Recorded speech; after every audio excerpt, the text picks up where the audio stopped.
Deməli, Piaje nəzəriyyəsi, Piaje qeyd edirdi ki, məktəbdə təhsilin əsas məqsədi özünü əvvəlki nəslin etdiklərini təkrarlayan deyil, yeniliklər etməyi bacaran bir nəsil yetişdirmək lazımdır. Yəni, o uşaqların, belə qeyd eləyək ki, belə deyək, yenilikçi olmalarına inanır. Və Piaje kimdir? Piaje İsveçrədə doğulub əslən və demək, o daha sonra dövrünün ən böyük alimlərindən biri olub və 60-dan çox onun kitabı işıq üzü görmüşdü. Eyni zamanda yüzlərlə məqalənin müəllifidir, hətta əsərləri başqa dillərə tərcümə olunub. Piaje özü zehni inkişafı sistemli şəkildə araşdıran, belə deyək ki, iç psixoloqdur. İç psixoloqdur. Bir çox alimlər deyir, uşaqların nəyi öyrəndiyini, məsələn, araşdırdığı halda, Piaje isə onların necə öyrəndiyini üzərində düşünmüşdü və o 1919-cu ildə Parisə köçür və Alfred Binet'in laboratoriya məktəbində həm oxumağa, həm də işləməyə başlayır. Onun əsas əvvəlki, məsələn, fəaliyyəti işi ingiliscə olan zəka testlərini fransız versiyasını hazırlamaq idi və məsələn, bu zaman Piajenin diqqətini ən çox uşaqların demək, suallara səhv cavab verməsi cəlb eləyir. Yəni, bununla bilirsiniz nə deməkdir? Piaje razılaşmırdı da, yəni ki, biz uşaqlara deyək ki, belə olmalısan, elə olmalısan. Yəni, o razılaşmırdı ki, uşaqlar da özləri böyüklər kimi aparsınlar və ona görə də uşaqların suallara səhv cavab verməsini, məsələn, deyək ki, onlar da insandırlar da, bəs niyə görə onlar suallara səhv cavab verirlər?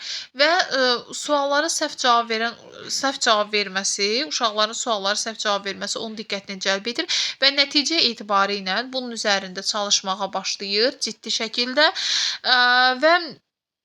və onun əsasən belə deyək ki, məsələlərlə deyir məşğul olan, yəni onun əslində bu nəzəriyyəsi uşaqlarla bağlı məsələlərlə məşğul olan valideyn, müəllim, dayə, tədqiqatçılar və digərlərinin düşüncəsinə köklü şəkildə təsir göstərmiş olur. Bu nə deməkdir? Təlim prosesində, məsələn, uşaqların üzərində, məsələn, uşaq olduğu halda biz onları böyüklər kimi davranmağa məcbur edirik bəzən. Deyirik ki, yox, sən belə olmalısan, sən elə olmalısan, insansan. Düzdür, o Piaje deyir ki, biz buna şəxsiyyət kimi yanaşmalıyıq, bu başqa. Amma eyni zamanda uşaqlara öz yaşına görə münasibət bildirməliyik də. Yəni, biz uşaqlardan yaşından artıq heç nəyi tələb etməməliyik və ona görə də qeyd eləyirdi ki, hər uşağın öz inkişafının yaş mərhələləri var və yəni ona görə uşaqlara da həmin bu mərhələləri bilərək də onların həmin o yaş mərhələlərinə görə münasibət göstərmək lazımdır. Və daha sonra belə qeyd eləyək ki, və o belə qeyd eləyək ki, uşaqlarda demək səhv cavab verdiyinə görə, yəni müəllimlər də artıq Piajenin nəzəriyyəsindən irəli gələrək başa düşürlər ki, deməli sən demə uşaqların özlərinin yaş mərhələsi var və biz yaş mərhələsinə görə münasibət göstərməliyik. Məsələn, 5 yaşında uşağa, mən 15 yaşında uşağa və yaxud da 18-20 yaşındakı adamın davranışını sərgiləməsini tələb edə bilmərəm də. Çünki bu halda, yəni mən deyir uşaqdan məsələn desəm ki, məsələn uşağa sən bunu öyrənməlisən, uşaq o zaman passivləşəcək və inkişaf etməyəcək. Və bu zaman belə olacaq ki, mən uşağın inkişafının qarşısını alıram. Amma Piaje qeyd edirdi ki, uşaqlar özləri onsuz da problem axtarmağa meyillidirlər. Məsələn, ola bilər ki, bax, məsələn, mənim qızım kimi indi götürür, məsələn, peçeniya, məsələn, qoyuram qabağa, tutalım, məsələn, popkorndu hazırlayıram, qoyuram və s. Bunları götürür yerə atır. Ondan sonra oradan götürüb bir-bir dənləyir, yeməyə başlayır. Yəni əslində Piaje sırf bu kimi məsələlər üzərində düşünməyə başlayır. Niyə görə uşaq bunu edir axı? Onu qabdan götürüb yeyə bilməz. Niyə görə yerə atır, sonra başlayır oradan götürüb yeməyə başlayır. Və uşağın daha çox səhv davranışları, səhv hərəkətləri üzərində düşünməyə başlayır ki, və bu zaman məlum olur ki, Piaje, sən demə uşaqların düşünməsi ilə böyüklərin düşünməsi eyni deyilmiş. Və Piaje qeyd edirdi ki, uşaqlar birinci onlara zehni inkişaf edir, ondan sonra onlar öyrənməyə başlayır. Amma Vygotsky isə bunu əksin deyirdi. Vygotsky deyir ki, birinci uşaqlar öyrənirlər, sonra inkişaf edirlər. Piaje deyirdi ki, yox, birinci uşaqlar inkişaf edirlər, Birinci onların zehinləri inkişaf edir, daha sonra onlar öyrənməyə başlayırlar. Amma məncə birinci uşaq öyrənir, sonra inkişaf eləyir. Hə, bunu Vygotsky deyir. Sizin dediyiniz Vygotsky deyir. Amma Piaget deyir ki, uşağın birinci zehni inkişaf eləyir. Zehni inkişaf eləyəndən sonra özü üçün başlayır problem axtarmağa və başlayır o problem üzərində dəfələrlə işləməyə və özün inkişaf elətdirir. Piagetə görə uşaq burada super qəhrəmandır. Problemi özü axtarır və dəfələrlə praktik şəkildə bunu icra etməklə özü artıq problemin öhdəsindən gələ bilir. Yəni Piaget deyirdi ki, uşaq problemi özü axtarır və özü həll edir və bunun üçün də kənardan dil rolunu, yəni başqalarının, sosial amilin rolunu inkar edirdi. Deyirdi ki, yəni burada problemi yaradan da uşaqdır, problemi həll edən də uşaqdır. Yəni burada məsələn belə qeyd eləyək ki, uşaq problemi yaradıbsa zaman etibarilə bunu həll edə bilər və bu zaman qarşı tərəf heç də uşağa heç nə edə bilməz. Yəni qarşı tərəfin heç də rolu yoxdur uşaq üçün. Və Piaget bunu deyirdi. Bunu qeyd eləyirdi. Onun nəzəriyyəsinin əsas mahiyyəti, əsas əlaməti də məhz bundan ibarətdir. Yəni bu fikirlərdən ibarətdir. Aha. O deyir ki, zehni inkişafın hansı mərhələsində və bundan əlavə mən bir məqamdan digərinə keçməmişdən əvvəl qeyd edeyim ki, yəni Piaget qeyd eləyirdi ki, uşaqların zehni inkişafı mərhələlərdə baş verir və bunu da qeyd eləyirdi ki, uşaqların hansı ki o mərhələlər var, uşaqlar inkişaf etibarilə hamısı eyni mərhələdən keçir. 4 dənə mərhələ müəyyən edib də, hamısı eyni mərhələdən keçir. Amma uşağın yəni konkret, yəni həmin mərhələlərində hansı yaşda yaşanacağı eyni deyil. Yəni hər uşaq, məsələn tutalım ki, 2 yaşında uşaq, məsəl üçün deyək ki, 2 yaşında uşaq biri məsələn deyəndə ki, əl çalır. Məsələn gəl deyir mənim üzümdən öp deyəndə uşaq öpür, digəri isə onu bilmir. Onu bacarmır. Biri məsələn ana, ata, bacı, qardaş dediyi halda digəri deyə bilmir. Məsələn bu Vygotsky tam da bunu demək istəyir ki, uşaqlar inkişaf etibarilə eyni mərhələdən keçirlər, amma bu mərhələlər konkret hansı yaşda, hər uşaqda fərqli yaşda özünü göstərə bilir. Və burada da yenə də qara hərflə yazılan hissədə yenə də onu qeyd etmək istəyirdi. Daha sonra burada cədvəldə də özünü göstərmişdi. Deməli bu 4 mərhələyə ayırmışdı və 4 mərhələnin özündə də burada 4 mərhələnin özündə də birinci gəlir hissi hərəki mərhələ. Bu mərhələdə uşaqlar hisslər və reflekslərlə öyrənir. Yəni əşyalarla manipulyasiya edirlər. Yəni ki, əşyalara təsir eləyirlər də, belə qeyd eləyək. Hisslər və reflekslərlə öyrənirlər. Məsələn tutalım ki, anası uşağa yemək yedizdirir. Uşaq da kuklasını götürüb başlayıb ona yemək yedizdirə bilər. Və yaxud da deyək ki, ana məsələn dodağına qələm çəkir, uşaq götürüb o qələmi məsələn ananın dodağına edə bilər və yaxud da ki, öz dodağına edə bilər. Məsəl üçün mənim qızım məsələn olur ki, burnu tutulur və onun burun aspiratoru var. Mən götürürəm onu burnunla məsələn çəkirəm də, belə deyək, burnunu təmizləmək döndərir.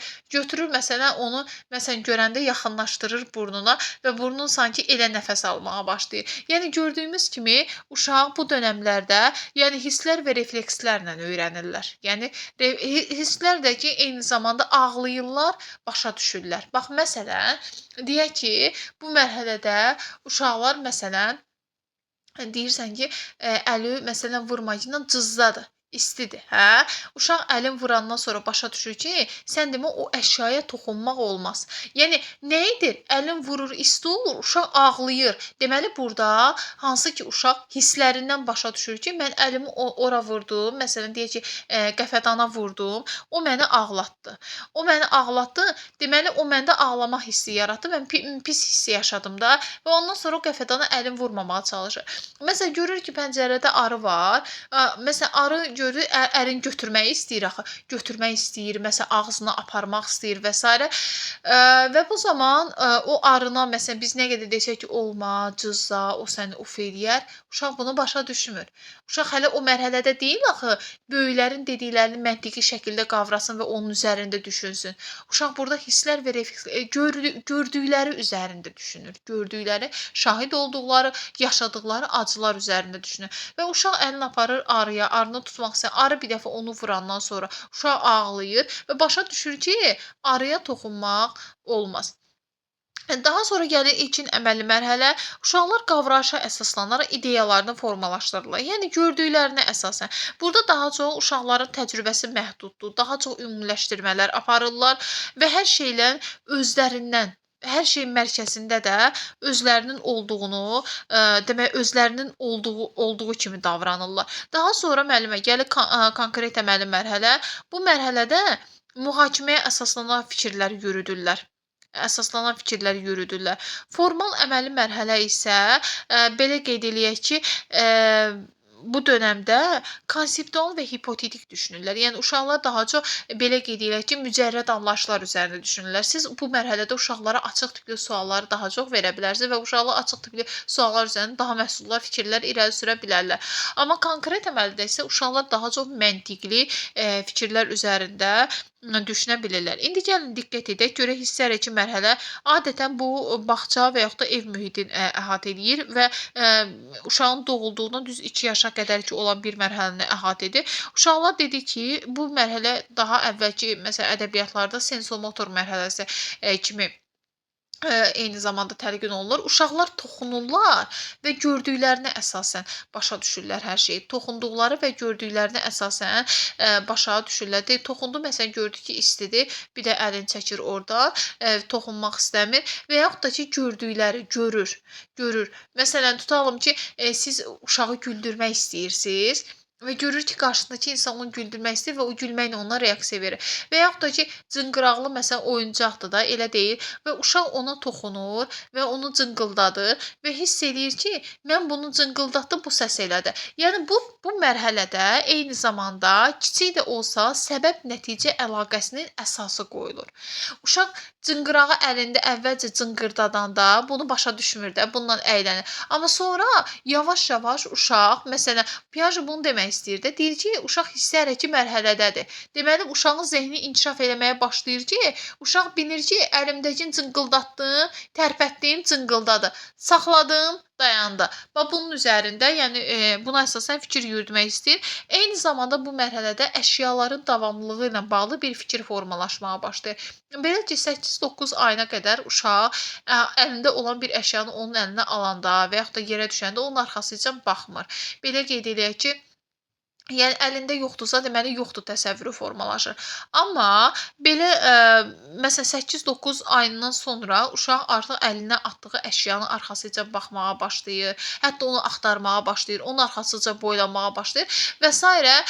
Belə olduğu təqdirdə deməli əşyaların davamlılığı kimi bir anlayış uşağın beynində formalaşmağa başlayır. Hanı buradaydı axı, yəni ki, bir təsəvvür formalaşır. Eyni zamanda bu mərhələdə yəni ayrılıq təşvişi sindromu da formalaşmağa başlayır uşaqlarda. Bu nədir? Uşaq öz böyüklərindən, valideynindən, atasından, anasından ayrılanda bu zaman daha çox emosiyalara qapılır və fikir versinizsə 2 yaşa qədər uşaqların çoxusu adətən öz valideyninin qucağında olur. Heç kəsə getmək istəmir və yaxud da atasına daha çox kimlə vaxt keçirirsə uşaq, onun yanında olmaq istəyir və ayrılanda da ağlamağa başlayır da. Bu halda uşaqla məsələn uşağı atıb getmək olmaz. Bu halda məsələn uşağın sərt şəkildə üstünə təpinmək olmaz və bu hal onun o yoxluq hissini daha da artıra bilər də.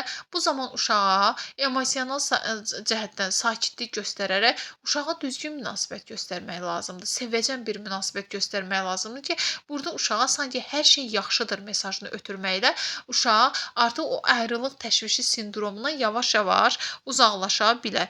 İndi bax burada qeyd olunmuşdu. Burada bu dövrün xüsusiyyətləri burada aydın şəkildə qeyd olunmuşdur. Burada nələr var?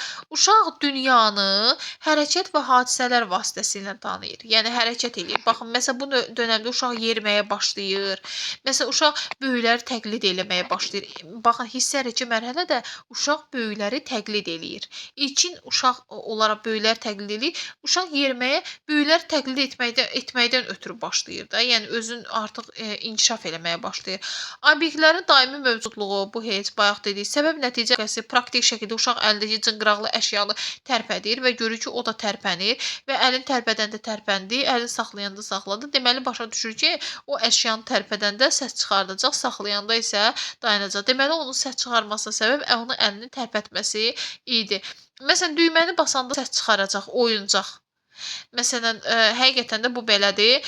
Oyuncaq məsələn siqnal. Məsələn, nəyisə siqnalıdır deyək ki, uşaq baxır ki, yəni oyuncaqdır, kukladır. Məsələn, düyməsini basanda oyuncaq oxuyacaq. Məsələn, basmayanda o dayanacaq. Deməli, burada ilkin səbəb-nəticə əlaqəsinin əsası qoyulmuş olur. Sonra davam edək.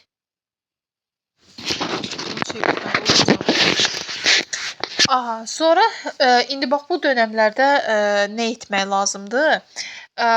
Uşağa deyir ki, oyuncaq stəkanla qaşıq verilir. Yəni kuklanı yedizdirir, oyuncağı yatızdırır. Yəni böyüklər ona qarşı necə davranırsa, o da artıq öz əşyalarına qarşı o cür davranmağa başlayır. Baxın, məsələn, uşağın danışmağı istəməsi, ondan sonra məsələn deyirik ana de, ana de, uşaq başlayır ana deməyə. Uşaq böyüyü təqlid eləməyə başlayır. Yəni görür ki, o ana deyir, o da ana demək istəyir. Görür ki, böyük məsələn nəsə bir iş görmək üçün durdu bir yerdən digər yerə getdi. Axı o da özünə aid öz təcrübəsinə uyğun, məsələn onun marağını çəkən əşyalarla məsələn təmasda olmaqdan ötəri, deməli iməkləmək hələ bir şey deyil də. Deməli o da yeriməlidir, getməlidir. Yəni rahat şəkildə hərəkət etməlidir və bu ehtiyacdan dolayı da o qalxıb demək yeriməyə, hərəkət eləməyə başlayır. Yəni bu mərhələ sensomotor mərhələsidir ona görə ki, həm də uşaqlar böyükləri təqlid etməyə başlayır.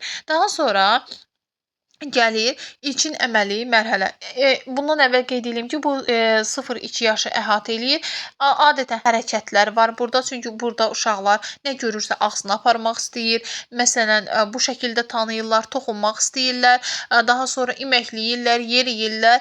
Məsələn, hisslər, ağlamaq hissi məsələn daha çox olur. Sadə səbəb-nəticə əlaqəsi və çox konkret oyunlar olur. Konkret oyun nədir? Əşyaları uşağın əlinə verirsiniz və onu geri istəyə bilərsiniz və yaxud da onu verə bilərsiniz, uşaq bunu ala bilər və s. Amma bu mərhələdə siz uşaqdan məsələn nəyisə məsələn tutalım sual verib reflektiv cavablar almaya bilərsiniz. Məsələn qohumları məsələn saya bilmərsiniz. Uşaqlardan bunu istəyə bilmərsiniz, çünki onlar hələ bunu qavramırlar. Uşaqlardan nəyisə saymağı tələb etmək olmaz, çünki onlar hələ bu mərhələdə deyillər axı. Piaget deyir ki, hələ uşaq o mərhələdə deyil, axı sən uşağın bacarığına uyğun şey tələb elə. Və bu fikir bir növ hardaydı? Roskilin əməkdaşlıq və proaktiv həllər nəzəriyyəsində də var idi ki, o deyirdi ki, siz uşaqdan bacarığına uyğun şey tələb etməlisiniz. Piaget də onu deyirdi. Piaget də qeyd edirdi ki, sən uşağın zehni inkişaf mərhələsini anlamalısan və o mərhələyə görə uşaqdan sən nə isə tələb etməlisən. Daha sonra gəlir burada, demək ilkin əməli mərhələ bu 2-7 yaş mərhələsini əhatə edir. Adətən bağça və ibtidai təhsilin ilk dönəmləri demək alsı ki, uşaq 6 yaşında məktəbə gedir və bu dönəmlər adətən nəzərdə tutulur. Bu mərhələdə uşaqlar belə qeyd edək ki, uşaqların çox məhdud bir təcrübəsi olur. Hər şeyin onların ətrafında döndüyünə inanırlar. Eqosentrik düşünmə hakim olur. Eqosentrizm nədir? Demək ətrafda baş verən pis və yaxşı hadisələrdə mütləq onun rolu olduğunu anlayır. Məsələn, daha çox belə uşaqlar məsələn hər şey mərkəzində özünü görürlər. Məsələn, tutalım ki, mənim qardaşım adətən elə uşaq vaxtı ilə idi. İndi də övladlarımdan görürəm. Bilmirəm özüm uşaq vaxtı necə olmuşam.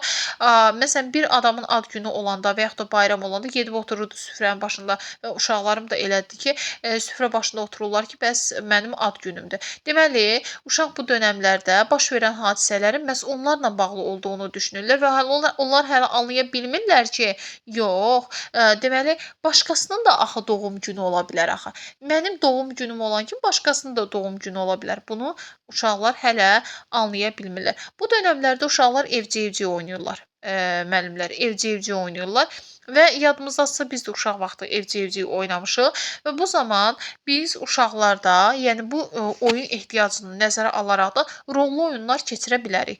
Məsəl üçün tutalım ki, məsələn məktəbdə və yaxud da ki qeyd eləyək ki, məsələn, ola bilər ki, müəllim uşaqlara nağıl oxuya bilər, daha sonra deyə bilər ki, həmin nağıldakı obrazları gəlin canlandıraq. Rollu oyunlar ifadə eləyə bilər.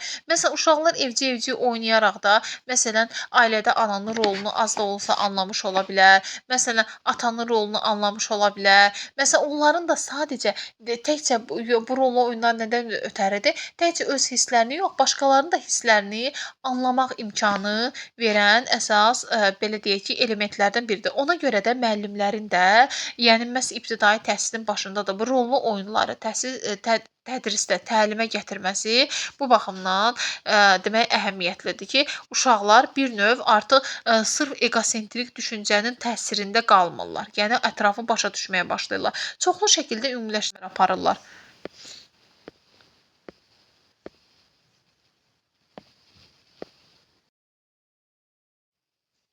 Deməli, davam eləyirik. Davam eləyirik. Deməli, bu mərhələdə qələmimiz burdadır. Deməli, bu mərhələdə uşaqlar həddən artıq ümumiləşdirmələr edirlər. Necə? Məsəl üçün, mən yadımdadır ki, hələ mən 5 yaşım var idi, uşaq vaxtı. Mənim əmilərim də var təbii ki, biblərim də daha böyük, atamdan daha böyükdülər. Amma atam onlardan boyca daha böyük idi və ona görə də atama bir dəfə sual verdim ki, sən yəni əmigildən, bibigildən hamısından böyüksən, yəni çünki sənin boyun böyükdür. Yəni sən onların hamısından böyüksən. Və o mənə izah elədi ki, yox. Boyun böyük olmağı hələ hamıdan yaşda böyük olmaq demək deyil. Həqiqətən də yəni atam bunu məntiqi şəkildə çox gözəl izah elədi və mən yadıma gəlir ki, hələ də gözümün qabağına gəlir o epizod ki, mən onu başa düşdüm. Dedi ki, ailədə yəni böyük boyun böyük olması hələ demək hamıdan böyük olmaq anlamına gəlmir.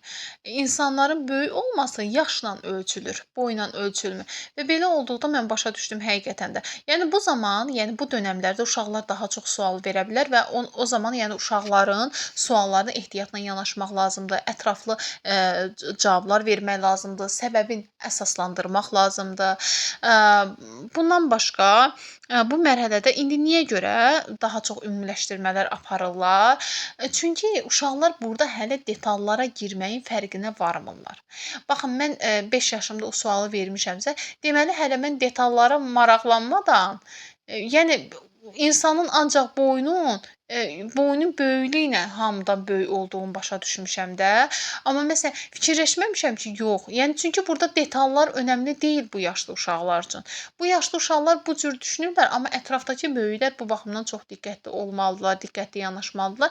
Yəni uşaqların bu dönəmdə, yəni belə qeyd edək ki, amma yenə də məsələn indi mən deyirəm məsəl üçün mən dediyim, məsələn atam da belə məsələn cavab verdi. Piaje demir burada. Ata gəlib izah eləməlidir uşağa. Piaje heç o da qəbul eləmir ki, sənin atan sənə izah eləməməlidir. Sən onu yaşayaraq özün başa düşməlisən. Piaje bunu deyirdi. Piaje deyir ki, uşaqların düşüncəsindən çıxış eləyirdi. Deyirdi ki, uşaqlar özləri yaşa dolduqca başa düşəcəklər ki, yaşca boyca böyük olan adam yaşca böyük deyil.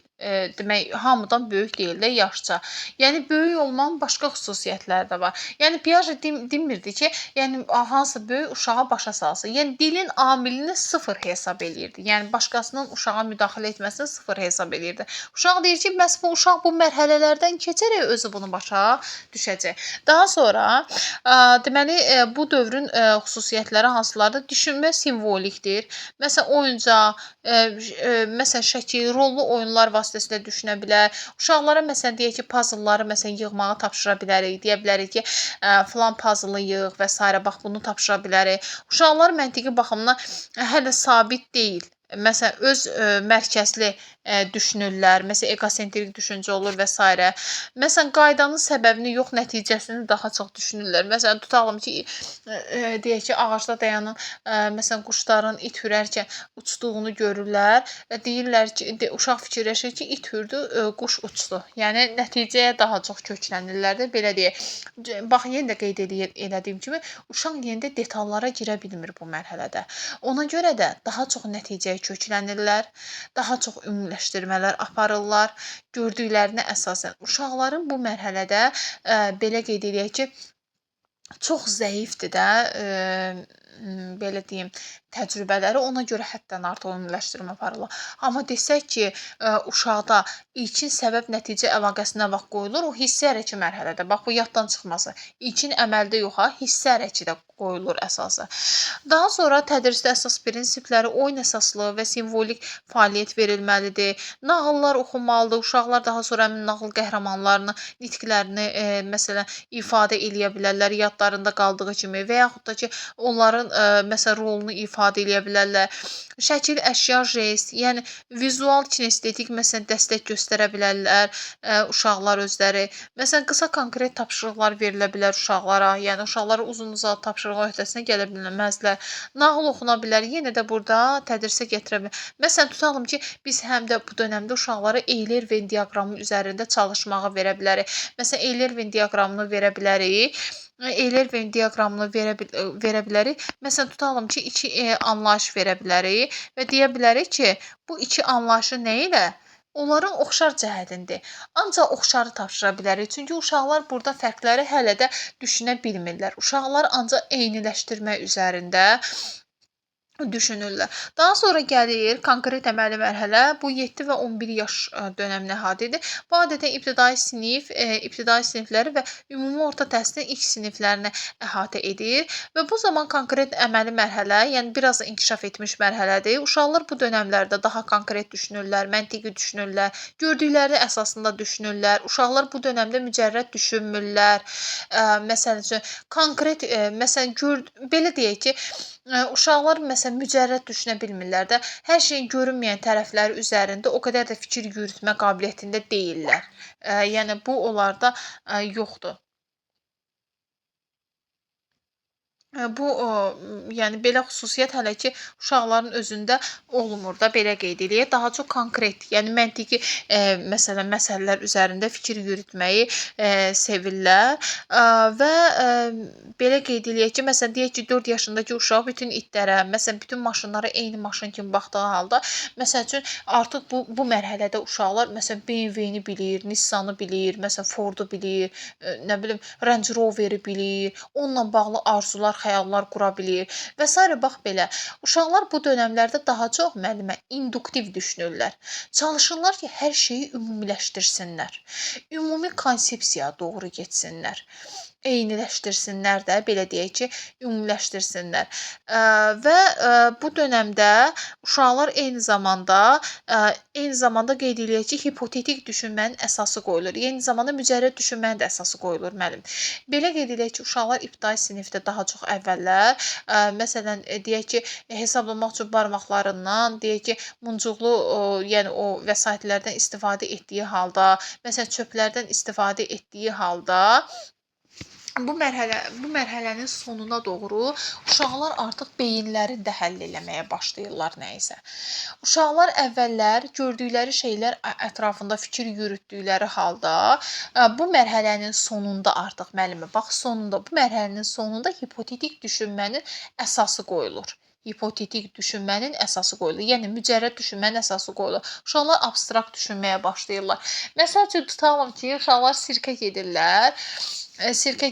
Deyək ki, sirkə gedəndə uşaq fikirləşir ki, məsələn sirkdə o deyək ki, papaqdan dovşan çıxdı.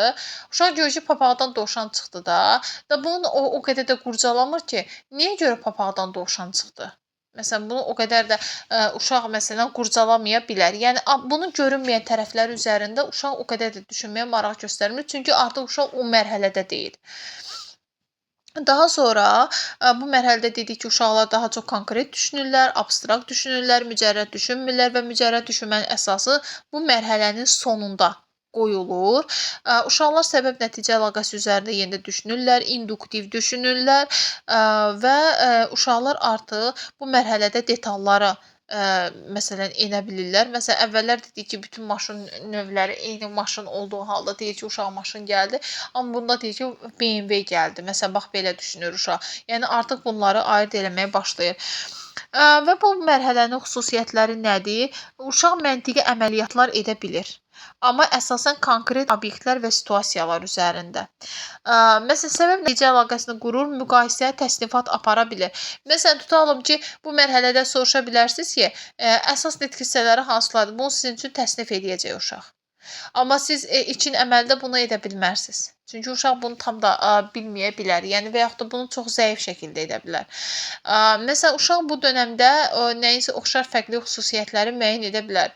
Uşağa soruşa bilərsiniz ki, Range Rover-ilə məsələn BMW-nin fərqi nədir? Onu başlayacaq izah eləməyə. Deməli, deyək ki, ilkin əməli mərhələdə uşaq ancaq oxşar şeylər üzərində düşündüyü halda, konkret əməli mərhələdə isə həm də fərqliliklər üzərində də düşünə biləcək. Ona görə də təsnifat aparma xüsusiyyəti olacaq. Uşaqlar abstrakt izahdan çox konkret nümunələr, fəaliyyət göstərirlər, konkret nümunələrə diqqət edəcəklər. Manipulyasiya edə bilirlər. Məsələn, müəllim, məsələn, özləri, məsələn, kimsə nəyisə dedikdə, məsələn, nəyisə yapışdır, düzəlt, məsələn, müəllim nəyisə, məsələn, deyək ki, göstəriş verdikdə uşaqlar özləri bunu edə bilirlər. Manipulyasiya edə bilirlər. Məsələn, və yaxud da özü kiməsə bunu etdirə bilir. Daha sonra gəlir formal əməli mərhələ. Bu 11 yaşdan yuxarı və yetkinlik dövrünə qədər olan bir dövrü əhatə edir. Bu dönəmdə uşaqlar hipotetik və abstrakt düşünə bilirlər, mücərrəd düşünə bilirlər, hər şeyi pərdə arxası üzərində düşünə bilirlər. Bundan əlavə uşaqlar dedik ki, konkret əməldə induktiv düşündüyü halda burada isə deduktiv düşünürlər.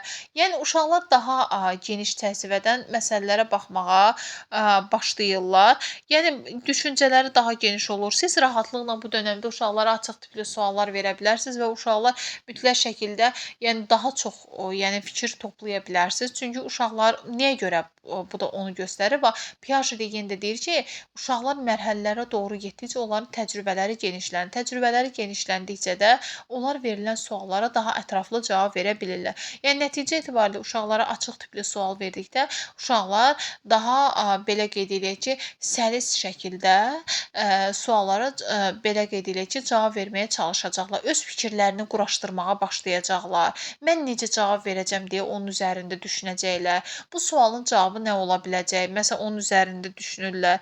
Yəni uşaqlar artıq proaktiv olurlar və mübahisəli məsələlərin üzərində belə düşünürlər uşaqlar. Gedib araşdırma aparırlar, suallara cavab tapmağa çalışırlar ətraflı şəkildə. Düzdür, konkret əməldə də bu var, amma uşaq açıq tipli suallara cavab tapmaqda daha çox araşdırma etmək lazım olduğunu anlayır və bunu edir.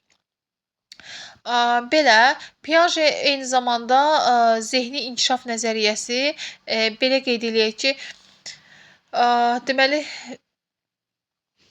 burada qeyd eləyək ki, tətbiqi, yəni təlimdə tətbiqi təhsildə təlimin inkişafının mərhələlərinə uyğunlaşdırmalıdır. Yəni biz uşaqlara məsələn proqram tərtib eləyirik ya və yaxud da dərs keçirik ya, biz uşaqların məhz hansı mərhələdə olduğunu bilib və onlara o cür yanaşmalıyıq və tədrisdə də o cür uşaqlara yön və istiqamət verməliyik. Yəni bu nəzəriyyənin əsas mahiyyəti bundan ibarət oldu ki, biz uşaqlara öz yaşına görə münasibət göstərməli və onlara öz yaşına görə onlara tapşırıq verməliyik.